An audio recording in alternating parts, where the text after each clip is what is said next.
अब हम बात करेंगे सारण की। तो सारण प्रमंडल में 24 सीटें आती हैं और इन 24 सीटों को लेकर भी सबकी दिलचस्पी इस बात पर है कि कौन कहां किस पर भारी पड़ा है। सारण के साथ साथ सीवान और गोपालगंज भी इसमें आते हैं और वहां के चुनावी समीकरण दिलचस्प रहे हैं, मुकाबला रहा है और कहा जा सकता है कि वाम दलों का भी यहां प्रभाव देखने को मिला है। हमारे साथ ज्यादा जानकारी के लिए राकेश रंजन जी हैं। राकेश रंजन जी, सारण की 24 सीटों को क्या कुछ आकलन है आपका, क्या कुछ रुझान आ रहे हैं वोटिंग के बाद? देखिए, सारण में चुनाव इस बार जो है वो घमासान कह लीजिए तो ज्यादा सही होगा। यहाँ पर कई बड़े नेता जो है चुनावी ताल ठोक रहे हैं। पहली बार विधानसभा का चुनाव मंगल पांडे लड़ रहे हैं और देखिए, खास बात यह है कि वो चाहते तो बिहार की कोई भी सेफ सीट उनको मिल सकती है, लेकिन वो आरजेडी के गढ़ में गए हैं और सीवान में अवध बिहारी चौधरी जो कई बार चुनाव जीते हैं और विधानसभा के अध्यक्ष भी रह चुके हैं, उनके खिलाफ चुनाव लड़ने का फैसला मंगल पांडे ने लिया है। तो इस मुकाबले पर पूरे बिहार की नज़र जो है वो सिवान में लगी हुई है। इस बार सिवान में रघुनाथपुर से मोहम्मद शहाबुद्दीन के बेटे उसामा साहब भी अपनी राजनीतिक पारी की शुरुआत, चुनावी पारी की शुरुआत कर रहे हैं। मजबूती से वो भी चुनाव लड़ रहे हैं। जब आप सारण प्रमंडल की बात कर रहे हैं तो यहाँ पर भोजपुरी फिल्म स्टार खेसारी लाल यादव भी जो है वो छपरा से अपनी किस्मत आजमा रहे हैं, पहली बार चुनावी मैदान में हैं। मनोरंजन सिंह यानी कि धूमल सिंह की एकमा में जो है फिर से वो चुनावी मैदान में आए हैं, पिछला चुनाव नहीं लड़े थे।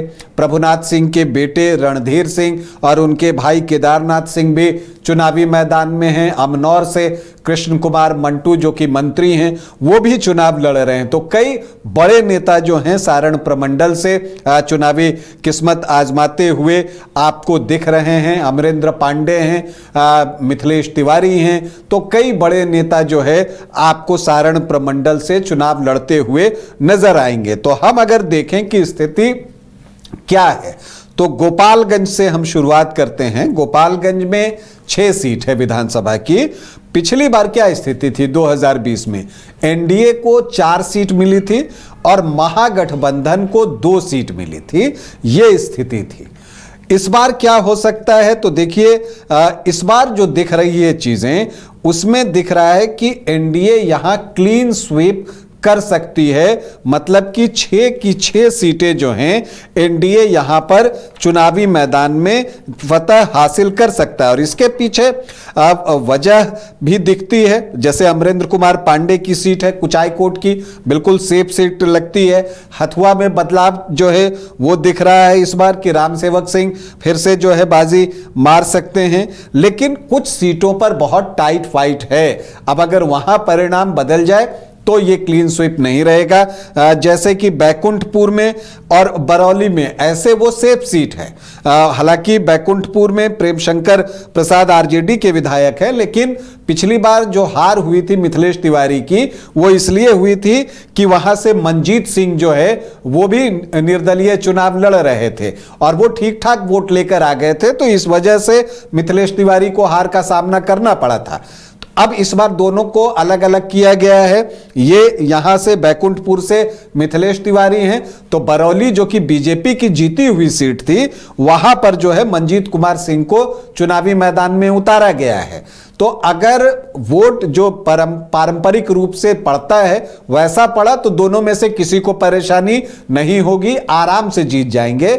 लेकिन बीच में कुछ चर्चा इस तरह की थी कि राजपूत बैकुंठपुर में मिथिलेश तिवारी को शायद वोट ना करें और ब्राह्मण जो हैं मंजीत सिंह को बरौली में वोट ना करें। अगर ऐसा हुआ तो दोनों की सीटें फंसेंगी, लेकिन अगर पारंपरिक रूप से जो वोटर जिस पार्टी को वोट करते हैं उसका समीकरण रखिए तो दोनों सीटें जो है वो एनडीए के पक्ष में आ सकती हैं। सुभाष सिंह की सीट जो है गोपालगंज की, वहां पर भी टाइट फाइट है और देखना यह है कि अनूप श्रीवास्तव जो जनसुराज समर्थित हैं वो कितना वोट लेकर आते हैं अपने स्कूल बैग में, और अनस सलाम जो एआईएमआईएम के प्रत्याशी हैं उनकी पतंग कितनी ऊंचाई भरती है। जितना ऊंचा उड़ेगा पतंग उतनी दिक्कत जो है यहां पर आपको महागठबंधन के प्रत्याशी को होगी।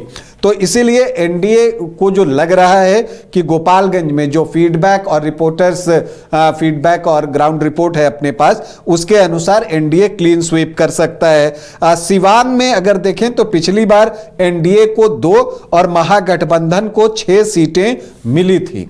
यहां पर भी अगर आप देखिए तो एनडीए गेन करता हुआ दिख रहा है और इस बार लग रहा है कि एनडीए यहां से 4 सीटें निकाल सकता है और महागठबंधन को भी 4 सीटें मिल सकती हैं। मतलब यह है कि यहां बिल्कुल बराबरी का मुकाबला अभी दिख रहा है, लेकिन कई सीटों पर टाइट फाइट है, इससे आप इनकार नहीं कर सकते। खुद सिवान की सीट है, वहां कौन जीतेगा बताना बहुत मुश्किल है। तो यहां पर स्थिति यह दिखती है। सारण में जो 10 सीटें हैं, यहां पर पिछली बार एनडीए को 3 सीट और महागठबंधन को 7 सीट मिली थी।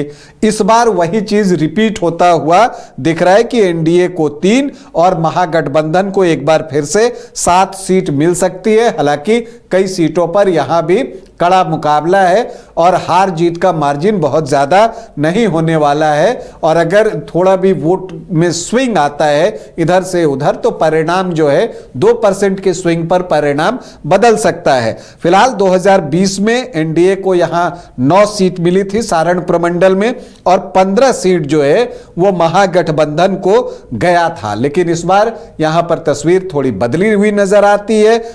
चूंकि गोपालगंज में जो है एनडीए का प्रदर्शन बेहतर रहा है, तो यहां पर 13 एनडीए की तरफ जाता दिख रहा है और 11 महागठबंधन की तरफ जाता हुआ सारण प्रमंडल में दिख रहा है। तो ये स्थिति जो है वो आपको सारण प्रमंडल की है। हम बिल्कुल, तो अब सारण में नतीजे क्या कुछ आएंगे और कौन भारी पड़ेगा, जिस पर बहुत कुछ निर्भर करेगा।